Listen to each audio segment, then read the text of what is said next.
All right, let's get into it. Today we're going to demystify a program that looks simple on the surface but is actually a masterclass in modern computing, the CUDA Hello World. You might wonder, why does it take so much code just to print one little phrase? Well, it's because that code is the key that unlocks the world of parallel programming, and we're about to turn that key together. Okay, just look at this for a second. On the left, you've got your standard C++ Hello World. One line. Clean, simple, done. But then, look at the right side. That's the CUDA version. It's way longer, it's got these strange symbols, it just looks intimidating. And that's the central question we're tackling in this explainer. Why? What on earth is going on in those extra lines that's so fundamental to how GPUs actually work? You know, the best way to think about this is like an iceberg. The code you actually write, that's just a tiny tip sticking out of the water. Beneath the surface, there's this massive hidden world of hardware architecture, complex compilers, and asynchronous operations. So let's dive deep and explore what's really going on. And this right here is a really crucial mindset shift. When your first CUDA program fails, and trust me, it probably will, it's almost never a simple typo. It's usually a conceptual gap. It means the machine isn't behaving in the straightforward, sequential way you're used to. And that's exactly why understanding these fundamentals is so important. So the first huge idea you have to wrap your head around is this. A CUDA program isn't just one program running on one processor. It's really more like a conversation happening between two completely different types of brains. And in the CUDA world, we call these the host and the device. The host is your CPU. Think of it as the manager, the orchestra conductor. It's built for speed, designed to execute a single sequence of tasks as fast as humanly possible.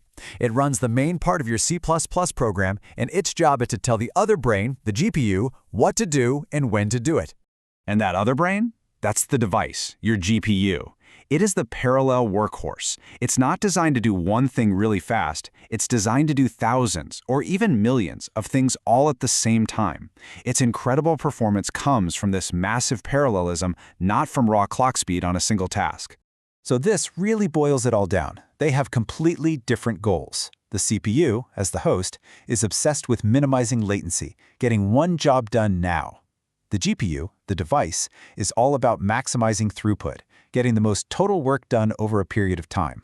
So when you write a CUDA program, you're not just coding, you're managing this powerful partnership between two specialists. Now, before we even get to write one line of code, we hit the number one obstacle for pretty much every beginner, setting up the environment. Honestly, this is where most people get stuck, because you have to get the hardware driver and the compiler toolkit talking to each other correctly, and it can be a real pain. And here is a classic trap that gets everyone.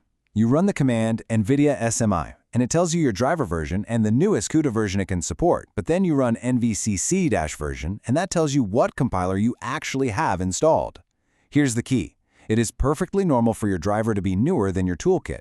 But if it's the other way around, you are heading for a runtime error that will be very confusing to debug. So here is your pre-flight checklist. Seriously, do this before you write any code. It will save you hours of frustration. First, run NVIDIA SMI to check the driver. Then, run NVCC-version to see the compiler you're actually using. And finally, find the device query sample program that comes with the toolkit and run it. If that program works, your Hello World has a fighting chance. Okay, with the environment sorted out, we can finally look at the code itself. Let's trace how these strange new keywords tell the compiler how to build a program that runs on two different brains at the same time. The first thing you'll see is this global keyword with the double underscores. This is basically a big neon sign for the compiler. It's a signpost that says, hey, this function, this isn't for the CPU. Package this up so it can run on the thousands of cores on the GPU. And this special type of function is what we call a kernel. Then you see these triple angle brackets. This is the execution configuration syntax, and it's where the magic of parallelism really begins. You're basically telling the GPU how many threads to launch.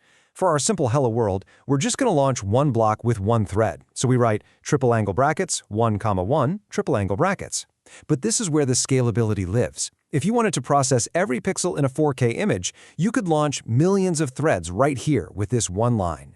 So when you run the compiler, NVC, it's not just one simple action. It kicks off a whole sophisticated pipeline. First, it separates your special _global device code from your standard host code. The device code gets compiled into an intermediate language called PTX, then into the specific machine code for your GPU. Meanwhile, the host code is just sent to a standard C++ compiler. Finally, everything is linked together into a single fat binary, an executable that brilliantly contains the CPU code and all the different versions of the GPU code in one file. Okay, you navigated the setup. Your code is perfect. It compiled without a single error. You run it, and nothing. The console is just blank. Why? This is the final boss of the Hello World tutorial. And the reason is simple but profound. It's a race, and the CPU is a sprinter. When the CPU launches a kernel on the GPU, it's an asynchronous call. It essentially says, hey, GPU, go run this, and then immediately moves on to its next line of code, which is usually exiting the program. The CPU doesn't naturally wait to see if the GPU actually did the work. It just finishes its own race first. So the crucial missing piece is that you have to explicitly tell the CPU to wait. And that's exactly what CUDA device synchronize does. It's a barrier. It's a stop sign. It forces the host CPU to pause right there and wait until the GPU has finished everything it was asked to do.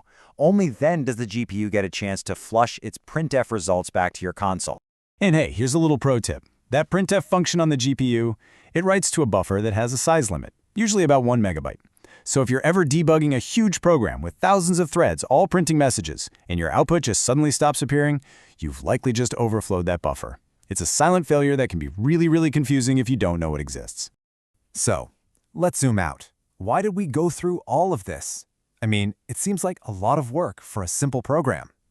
It's because by solving this one Hello World problem, you have secretly learned the core principles of high-performance computing. You haven't just learned to print text. You've learned about the fundamental split between CPUs and GPUs. You've seen why a sane development environment is absolutely critical. You've experienced the mind-bending nature of asynchronous programming and why you have to explicitly synchronize. And you've peeked behind the curtain at a professional multi-stage compilation pipeline. This is the whole foundation right here. And this is why it all matters so much. These concepts aren't just academic. They have literally democratized access to supercomputing power. The same principles that run massive scientific simulations on national lab supercomputers are now accessible right on your desktop, waiting for you to harness them. So, you've made it through the Hello World gauntlet. You now understand the foundation of parallel programming. The only question left is, now that you have the power of thousands or even millions of parallel threads at your fingertips, what are you going to build?